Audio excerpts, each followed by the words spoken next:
Hi, this is Bud at Bulletproof Designs. This is the new 2023 Husqvarna Race Edition bike. This is a new frame. It's got a new rear brake pedal, and this brake pedal is kind of difficult to get on and off, so I wanted to shoot this quick video on putting the brake pedal onto this 4-stroke bike. I'm hoping the 2 strokes are easier, but the 4-stroke's a little tricky to get on.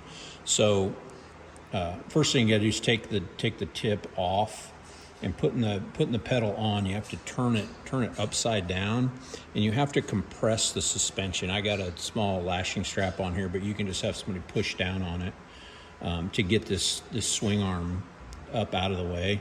So insert this upside down, and it's gonna hit right here on your swing arm, and go ahead and push that on through, and then twist it around, and then your brake pedal's on. So that's just a little tip for getting that brake pedal on. You do have to remove the tip. Thanks for watching.